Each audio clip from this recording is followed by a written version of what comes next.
Hello Legends, the patch notes for the May update is now live. First, the Sword of the Pacific. The new campaign brings back the 5-week format and paves the way toward a fierce, Japanese torpedo-slinging destroyer, Udaki. Massive torpedo surprise attacks are the name of the game for this predator, taking full advantage of her ability to simultaneously use smoke generator and torpedo reload booster will certainly help you reap some serious havoc. But measure your attacks well, as these torpedoes are not the fastest kind, and her artillery is best used for defense and support. Sword of the Pacific comprises 90 levels of progression, with each week staggered behind the next. This means that, much like the To Tame the Dreadnought campaign, you can miss a week or two if you're ready to compensate with more intense progression later on. Also, note, the Shakedown Trials element of the campaign missions can only be completed in standard battles. We'll publish the mission breakdown once the update goes up. Meanwhile, here's the reward breakdown, without Admiralty backing: 20 common boosters, 10 rare boosters, 3 Type 4 camouflages, 4,000 global XP, 235,000 commander XP, 150,000 credits, 1 insignia, 10 promotion orders, 1 commendation, 16 generic crates, 1 big crate, 10 days of premium account, 250 doubloons, 1 patch background, 1 patch symbol. Japanese Commander, Reizo Tanaka. The value of the rewards without Admiralty backing is 16,970 doubloons. Now, if you purchase Admiralty backing, you will get the following: 35 rare boosters, 35 epic boosters, 16 Type 4 camouflages, 16,500 global XP, 125,000 commander XP, 975,000 credits, 3 insignias, 26 promotion orders, 2 commendations, 750 doubloons, 12 generic crates, 3 big crate, 1 Japanese commander crate, and the Tier 7 Japanese destroyer, Udaki. The total value of the rewards with Admiralty backing will be 69,650 doubloons. Vonomorskoy Flot, Soviet Fleet. The entire armada of red machinery is now available for players to research, so whether you like longer range, fire-breathing cruisers, quick, artillery-focused destroyers, or bow-on, assault flanking battleships, you can now unlock any and all of them.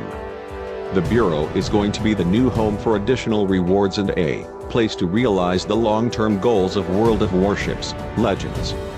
It also opens the door to bringing the legendary tier ships into the game. These ships won't be the only new feature to be brought into the game via the Bureau, but we feel that this is a good start, and we hope that you'll be pleased with the fresh gameplay they offer. The default Bureau unit is a project.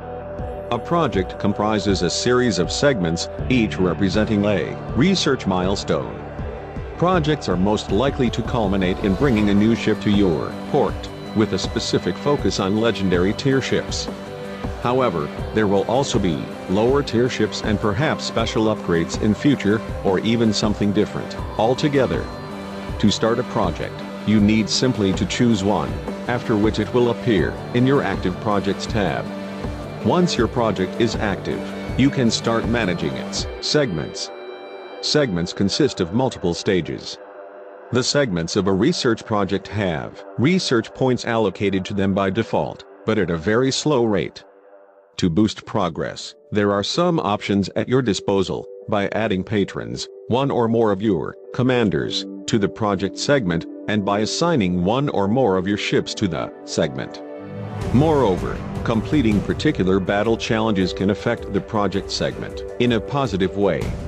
There will also be a doubloon option, breakthrough, to speed up segment completion. Once a segment is complete, you'll receive a reward for it and will be able to move on to the next segment. After you're done with all segments, the project is complete, and you'll get the final reward. We would like to point out that some projects will be available for extended lengths of time, while others will be available on a temporary basis. Important details: to unlock the legendary ship projects, you will need to complete the introductory project first. This takes about a week on average. After the intro project has been completed by a significant number of players, we might need to collect a bit of data before unlocking the next projects.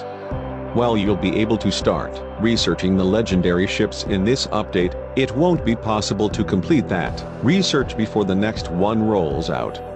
While these projects cannot be instantly completed by spending doubloons, you can use them to speed up progress by about 40%. A legendary ship, with all boosters, without daily trials, should take on average 2 to 3 months to obtain.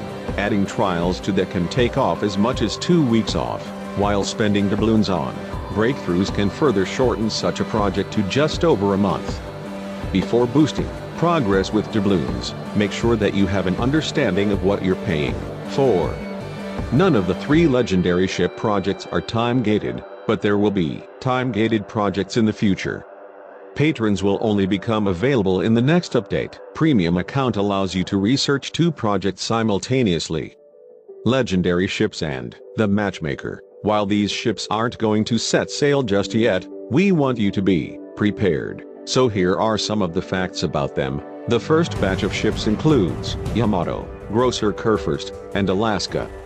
Großer Kurfürst is the ultimate German battleship design, featuring great horizontal armor and torpedo protection, an extremely heavy broadside salvo of 406mm shells, and the sonar consumable. Alaska is an oversized, yet fast USN cruiser armed with 305mm guns. She has a respectable HP pool, good concealment, and quite accurate guns, not to mention the surveillance radar consumable. Yamato needs no introduction, as she's the largest battleship ever built with the highest gun caliber available, 460mm. However, Yamato is scheduled to receive some changes to her January iteration. We'll list those in the next patch note. These ships can only be matched with other legendary tier ships and tier 7 ships. The difference between teams cannot be more than 1 legendary ship. There can be up to 18 legendary tier ships in a single battle. To better accommodate for the introduction of the new warships, several tier 7 ships have received some balance changes. Mogami rudder shift time lowered by 10% for both hulls. Repair party cooldown time reduced from 80s to 60s, and her HP now restores 20% faster. Atago, an extra module providing faster torpedoes with a range of 8 kilometers, is available as a replacement for the base module. Repair party cooldown time reduced from 80s to 60s, and her HP now restores 20% faster. Baltimore, rudder shift time lowered by 10% for both hulls. Bow and aft plating increased from 25mm to 27mm to prevent being overmatched by shells of calibers up to 381mm. This will allow the ship to bounce those shells from some angles. Repair party cooldown time reduced from 80s to 60s, and her HP now restores 20% faster. Edinburgh, rudder shift time lowered by 10% for both hulls. Repair party cooldown time reduced from 80s to 60s. Chopov, rudder shift time lowered by 10% for both hulls. Repair party cooldown time reduced from 80s to 60s, and her HP now restores 20% faster. Mikhail Kutuzov, the ship now has the same repair party as Chopov. Prinzugin, rudder shift time lowered by 10%. Repair party cooldown time reduced from 80s to 60s, and her HP now restores 20% faster. Admiral Hipper, rudder shift time lowered by 10% for both hulls. Repair party cooldown time reduced from 80s to 60s, and her HP now restores 20% faster. Charles Martel, a non-buffed repair party, is now available instead of Catapult Fighter. Rudder shift time lowered by 10% for both hulls. Fletcher, her shells have had their air drag coefficient reduced, making their trajectory a bit flatter and the overall shooting experience more comfortable. Main battery reload time lowered from 3.34 seconds to 3s. Vanguard, this battleship now has a variant of the main battery reload booster that's analogous to Jean Bard's. However, it only holds 1 charge unless otherwise enhanced by commander skills. As you can see, The top-tier cruisers are receiving the most benefits. This is because we're expecting these to be the most heavily impacted once legendary ships rise in numbers, and considering 2 out of 3 are battleships. At the same time, Soviet cruiser Chopov is very likely to be dialed back in the next update. New maps to prepare for the new ships and spice things up a little. We're introducing 3 new maps that will accommodate Tier 6, 7, and Legendary Tier battles: Greece, Crash Zone, Northern Waters. These maps will provide some fresh-looking landscapes and decent cover. They will also encourage you to work on some new tactics.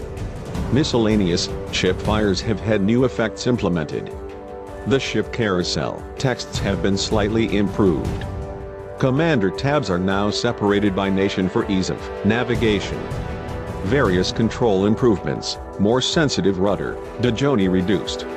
More sensitive observer camera controls. Added vertical movement to the torpedo camera. Any leftover rubles will be exchanged for credits at the rate of 7,500 credits by 1 ruble.